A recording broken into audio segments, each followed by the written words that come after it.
Como ganhar dinheiro com Bitcoin? Vamos ver esse vídeo aí.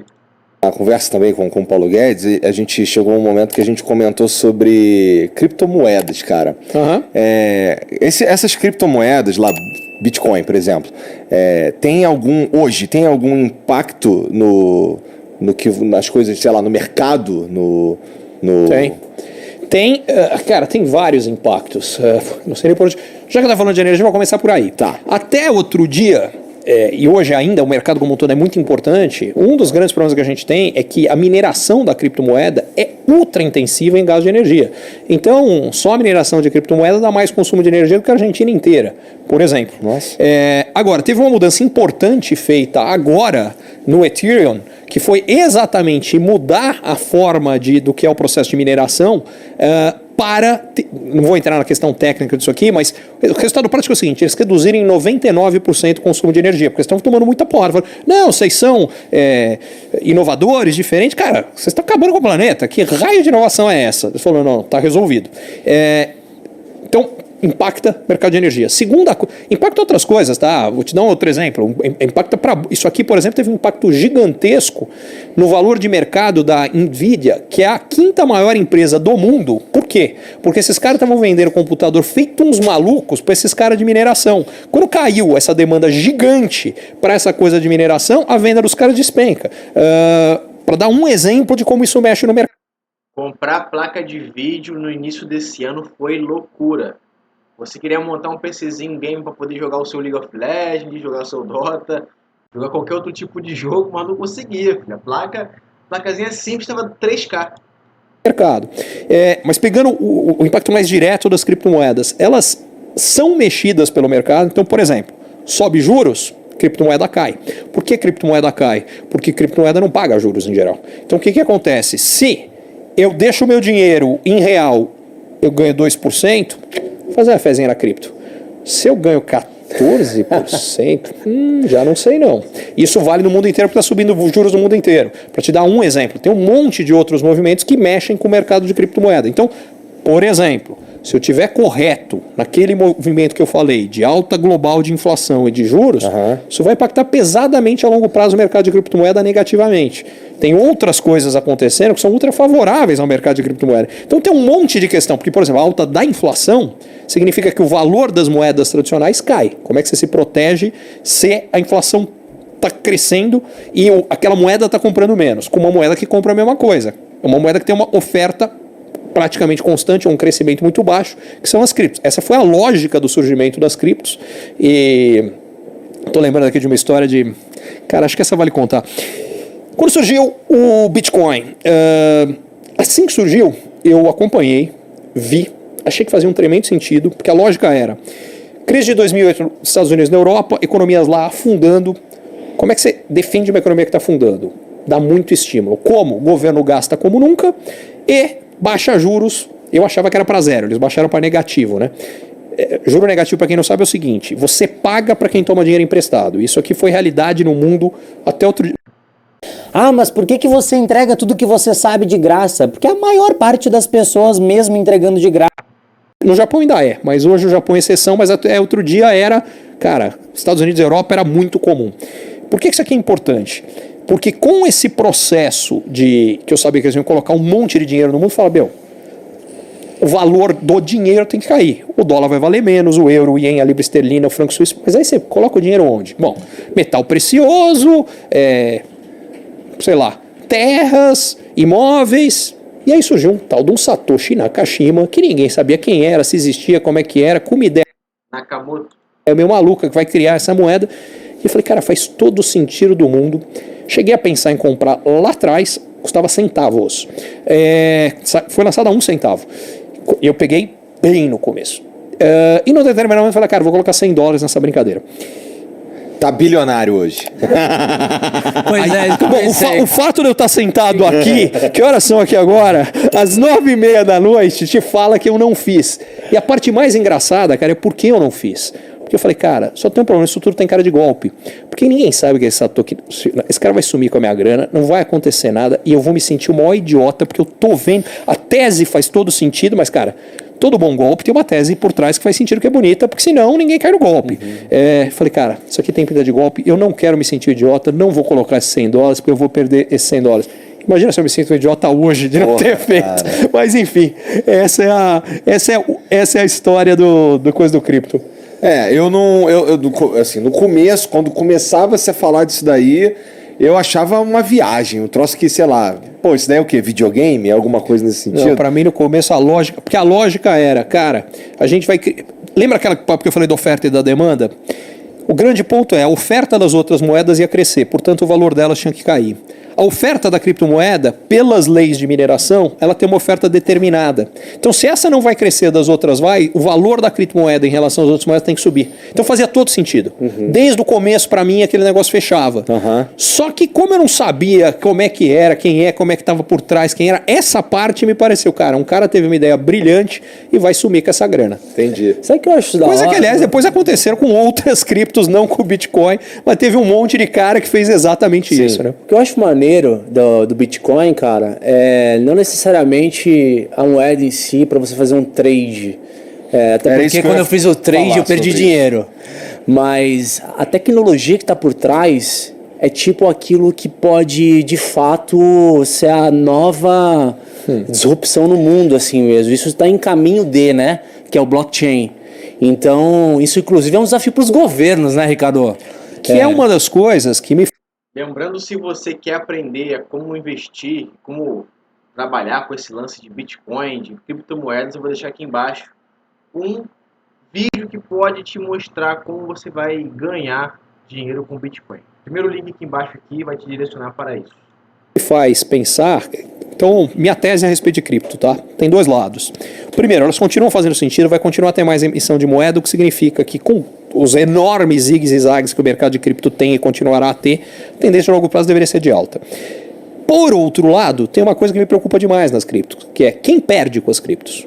Os governos. Então a gente está falando do Banco Central, que o Banco Central controla a economia controlando a taxa de juros. Quanto mais gente tiver em cripto, fazendo as coisas em cripto, o Banco Central não controla isso aqui. O que significa que ele acabou de perder a capacidade de controlar a economia quando ele quiser. O que para mim quer dizer o seguinte, gente, se quem está perdendo poder são os governos, eles não vão reagir? Eu acho que vão. E vários já reagiram. Já teve reação na Rússia, já teve reação na China. Mas a questão é, enquanto elas são num canto ou no outro, tudo bem. E junta o G7, tem uma reunião e fala, gente, vamos criminalizar cripto em todos eles. De um dia para outro, aquele negócio vira pó. Então, a grande questão que eu vejo, como é que você lida com essa situação que é binária? Não tem meio do caminho na cripto. Não há como a cripto falar, não, ela vai ficar um negócio mais ou menos onde... Nem a pau, não existe. Ou ela vai valorizar muito, e se ela for valorizar muito, o que significa? Que quem não está em cripto vai ficar pobre. Porque, aliás, já aconteceu isso nos últimos anos. Quer dizer, você pega a cripto subindo 1000 vezes, e aí quem investiu bem para burro na outra coisa multiplicou por 3. Cara, o cara de cripto... Precisa muito, bem de luxo, Europa e Estados Unidos, cara, rapado por toda a galera que ganhou muita coisa com cripto. Só que aí o preço de tudo isso sobe. Se você não está em cripto, agora você não compra mais. Isso aqui se deu certo. Agora, e se deu errado? Se deu errado, cara, essa brincadeira vai a zero. Como é que eu acho que você joga um jogo desse que é binário? Você não pode ficar fora, porque se der certo e você estiver fora, você acertou em todo o resto e acabou pobre. Mas você não pode colocar muito, porque se você colocar muito, isso aqui for a zero, você perdeu. Como é que você faz isso? Como a alta é muito grande, você tem que ter uma parte pequena do teu portfólio que tem que estar lá. Segunda coisa, quando você compra cripto? Essa para mim é a parte fácil da história. Cara, pegar o Bitcoin como exemplo. A cada 3 anos, na média, o Bitcoin tem 12, você vai achar uma queda do Bitcoin entre 80% e 90%. Depois de cada uma delas, entra. O que pode acontecer é que depois de uma dessas... Percebeu, pessoal? Essa dica dele foi fundamental. Seja a queda final com esse negócio de despenca e vai a zero. É o risco que você está correndo. Mas se você for comprando sempre barato assim, a contrapartida é, se esse negócio veio para ficar, e esse é outro ponto, quando a gente fala de cripto como uma classe, eu não acho que dá para jogar todo mundo na mesma classe. É igual empresa.com. Se você tem uma renda mensal de R$4.000, então é fato. Você já tem quase tudo que precisa para acumular um patrimônio de R$1 milhão. Bolha da internet, final dos anos 90, a grande maior parte dessas empresas quebrou, não deu em nada. As que ficaram, cara, são as líderes de hoje. Amazon, Google e por aí vai. Eu acho que com cripto é a mesma coisa. A maior parte das criptos que estão aí na minha opinião, vai acabar, vai ficar no meio do caminho, vai valer zero. Mas algumas, que eu não consigo dizer quantas, eu acho que tem uma grande chance de vir a valer muito. Interessante, mas tem uma coisa que me pega, que é o seguinte, cara, não dá pra gente ficar numa de querer fazer day trading com criptomoeda, né? É meio que uma grana, na tua opinião? Não, na minha opinião, no meu caso, não dá pra fazer day trading com nada, porque eu sou um day trader de 8ª categoria. Tá, mas pô, por exemplo, você tá... Você que tá me ouvindo agora aí, já fez day trade de criptomoeda? Eu já fiz algumas vezes. Resultado? Nenhum expressivo. Você fez ou não fez? Comenta aqui embaixo. Falando aí que você precisa ter na tua carteira, idealmente, uma parte que não precisa ser gigantesca, em cripto. E esse dinheiro... Não precisa ser gigantesca, não. Deixa eu reforçar isso aqui. Que tem que ser pequena. Tá. É um dinheiro que, se você perder, não vai fazer diferença na tua vida. E que, por sua vez, se multiplicar por 100, aí ela fez diferença na tua vida, mesmo sendo pequena. É uma pequena porcentagem do que você tem. Mas tem que ser uma parte da tua alocação. Você, imagino que tenha. Sim. Então, mas assim, não é uma parada para você ficar, jogando com isso. É meio que pensar no longo prazo. A própria criptomoeda é uma grana que você coloca ali para esquecer, de certa forma. Cara, quando a gente está falando de grana, de investimento, em todos os casos, a gente nunca pode falar única e exclusivamente em função de comportamento de mercado. Você tem que falar em função de cada um, da psicologia de cada um, como cada um lida, quando vai precisar do dinheiro, como é que vai ser. Por que eu estou falando isso aqui?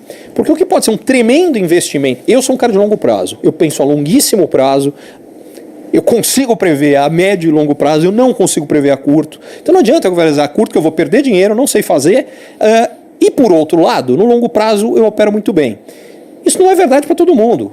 Segundo, eu aguento muito bem os zigs e zags no mercado. Eu sei que cripto cai 80%, 90% e tá na minha conta. Que eu vou entrar, isso vai subir, em algum momento vai cair 80%, 90%. E tá tudo bem. Porque a questão é, se eu não tiver preparado para isso, eu vou sair no pior momento. Eu vou sair quando cair 90%, porque assim, caiu 10%. Não, mas eu sou um cara de longo prazo também. Não, caiu 30%. Não, mas eu aguento. É assim mesmo, o mercado é muito volátil, funciona assim. Não, caiu 5%. Pô, perdi metade da grana que eu coloquei aqui, cara. Tô começando a ficar desconfortável.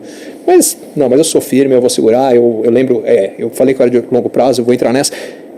Cara, 80%, eu vou perder toda a minha grana, não dá. Aí você cai fora, o negócio vira na tua cara logo depois. Isso não é com cripto, isso é com tudo. Vou dar um exemplo concreto, tá? Por isso que eu falo pro pessoal que a melhor época para poder ter investido no Brasil foi 2016, 17 e 18. A Bolsa Brasileira estava muito barata. Quem colocou dinheiro em ações naquela época ganhou um dinheiro federal. Cara, que ano foi isso? Bom, em 2011, uma ação da Petrobras, sei lá, ajustada a proventos, eu não sei exatamente como é que está hoje, mas seria mais ou menos alguma coisa na linha de... Chegou a bater R$90. Esse negócio cai. Diga-se de passagem, falando dos efeitos, falei de Dilma e efeitos de energia, em parte teve a ver com isso, tá? Porque ela liberou, ela desconectou o preço da Petrobras do mercado internacional e basicamente quebrou a Petrobras com esse negócio. Pra vocês terem uma ideia, a Petrobras, quando ela tomou posse, ela tinha um valor de mercado de 530 bilhões de reais e, se não me engano, devia 70. Quando ela saiu, ela devia algo como 530 e valia 70. Você está falando do que acabou se tornando o PPI? Bom, entre outras coisas. Isso é o que vem depois, mas enfim. Mas onde aliás, já tinha algo antes muito parecido, ela tira e voltou a algo parecido com o PPI. Mas onde eu queria chegar com essa história? Nesse meio tempo, nessa queda, num determinado momento, a ação caiu desses quase 90, não lembro exatamente o número, esse eu me lembro, para R$8. Isso eu me lembro. Nossa. Só bateu R$8. Quando ela chegou a R$8, eu fiz toda uma análise que eu já não me lembro mais também, mas que era uma oportunidade gigantesca que eu tinha que comprar, e bababá, vamos lá. E eu comprei, para quem quisesse ouvir, eu falei que era uma oportunidade gigantesca. Dos 8, ela caiu para 4. E aí chega o ponto que eu estava te falando. Quando ela caiu para 4, a Empíricos estava fazendo o maior escândalo que a Petrobras ia quebrar e que ela ia a meio. Que ia valer meio. Eu lembro, fim do Brasil, né? Petrobras vai a meio, acabou, bababá. Grande história com esse meu ponto é o seguinte. Que eu fiz. Quando ela caiu para 4, eu dobrei minha posição, meu preço médio ficou em 6. Por quê? Porque eu tinha uma convicção gigantesca que a 8 ela estava barata, a 4 ela estava baratíssima, basicamente estatal. Falei, cara, isso aqui não quebra, o governo vai colocar dinheiro, não tem problema se precisar. Bom, moral da história. Ela vira, bateu 30 e não sei quantos, eu saí perto de 30. O que significa o seguinte, não lembro quanto tempo levou isso, sei lá, 1 ano e meio, 2, eu multipliquei por 5 o que eu investi na Petrobras, mas por uma única razão. Eu podia ter saído perdendo a metade do que eu coloquei.